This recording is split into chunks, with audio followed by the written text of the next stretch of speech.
Welcome back, friends. It's a blessing to see you here again. Today, we are diving into a topic that has likely touched everyone at some point in their journey: blessings, or what some might call fortune, luck, or unseen support.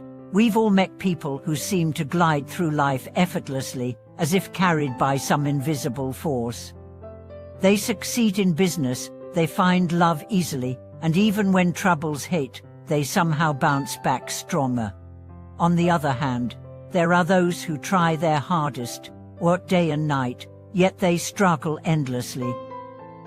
Is this just luck? Or is there a deeper, more profound explanation? Buddhist wisdom offers an answer that's both simple and profound. What you experience today is rooted in your past actions, intentions, and merits. This is what we call blessings, or merit force, a spiritual current flowing through your life that determines not just what you achieve, but how easily things come to you. Today, we'll break down the real meaning of blessings, tell stories that reveal how blessings shape our fate, and explore the most powerful ways you can cultivate lasting merit and fortune. Let's begin with a simple question: what are blessings, truly? Blessings are not random strokes of luck handed out by a higher power. They are the accumulated results of kindness, generosity, ethical behavior, and spiritual intention. When you act selflessly, when you help without asking for anything in return, when you serve others with pure motives, you generate energy. This energy doesn't disappear, it plants seeds in the field of existence. Over time, these seeds bloom into blessings. Think of your life like a garden. If you plant roses, you get roses. If you plant thorns, you get thorns. The soil doesn't judge. It simply returns what you gave it. The universe works the same way. You may not see the results immediately. You may think your efforts are in vain. But blessings grow quietly, invisibly, until one day, you realize life is flowing more smoothly. Opportunities find you. Peace follows you. Let me tell you a story that illustrates this perfectly. There was a man named Li Wei, a hard-working entrepreneur. Everyone admired his dedication. He was smart, disciplined, and endlessly driven. Yet nothing worked. Every project collapsed. Every deal fell through. For years, he fought against this invisible current, until finally, exhausted and bitter, he went to visit an old temple during a business trip. There, an elderly monk gave him a cryptic piece of advice: small money comes from effort, big money comes from blessings. At first, Li Wei laughed. But later that night, something shifted. He began reflecting on his life. He realized he had never given without expecting something back. He had been generous, yes, but always with conditions. Always with calculations. He decided to change. Slowly at first, helping a struggling student pay tuition, donating anonymously to a local orphanage, volunteering on weekends. A year passed, then another. He didn't chase money anymore. He focused on building blessings. One day, without trying, a former client called with a massive opportunity. It snowballed. His company took off. Investors arrived. Success flowed not from force, but from grace. Blessings are not shortcuts. They are the most honest path to abundance. Buddhism speaks of two kinds of blessings: worldly and transcendent. Worldly blessings bring you health, wealth, relationships, recognition. These are beautiful, but impermanent. They rise and fall like waves. Transcendent blessings, however, lead to wisdom, inner peace, clarity, and freedom from suffering. These don't fade. They carry you from lifetime to lifetime. True practitioners seek both, but they know the greater treasure lies in transcendence. Let me share another example.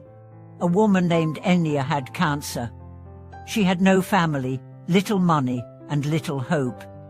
One day, she wandered into a Dharma center. She didn't understand the teachings, but she liked the chanting. She kept coming back. One day, a teacher said, "Even if you have nothing, you can still give. Give your prayers, give your love." She started offering small prayers for other cancer patients, then for animals, then for everyone. She dedicated her illness, her fear, her pain for the benefit of all. Her body weakened, but her spirit soared. People were drawn to her. Nurses cried in her presence. Doctors said she glowed. When she passed, her final words were, "I didn't lose, I learned to love." Enya didn't gain blessings through wealth. She created them with her heart. You may be wondering, how do I know if I have blessings? Look at your life. Do you feel supported, even during hard times? Do people help you without being asked? Do opportunities come when you least expect them? These are signs, not of luck but of merit. And if your life feels heavy, stuck, or blocked, don't worry. Blessings can be cultivated. How? The most powerful way to cultivate blessings is through pure intention. Not performance, not appearance, but sincerity. Smile at someone who's hurting. Feed an animal. Forgive someone who doesn't deserve it. Share knowledge without ego. Give time without reward. Every action matters. There's an old teaching that says a single drop of compassion can become an ocean of blessings. So let's become generous, not just with money, but with time, attention, kindness. Let's bless others with our presence, our patience, our understanding. Because blessings are not just what we receive. They are what we become. I want to tell you one more story. A child named Nimat lived in a Himalayan village. Her family was poor, but her eyes shone like stars. Every morning, she placed a wildflower at the feet of a small Buddha statue near her home. One day, a foreign traveler passed through. He saw the girl and asked, "Why do you offer flowers when you have so little?"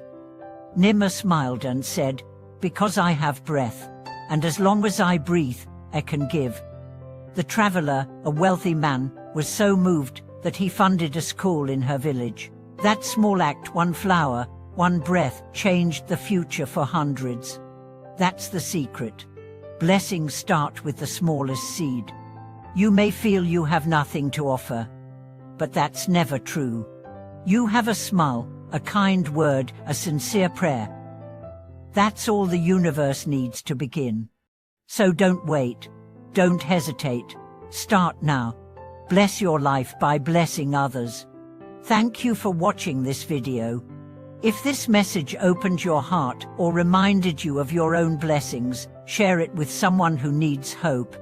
Comment with a time someone's kindness changed your life. And don't forget to like, subscribe, and join us next time. Until then, be the blessing you wish to receive.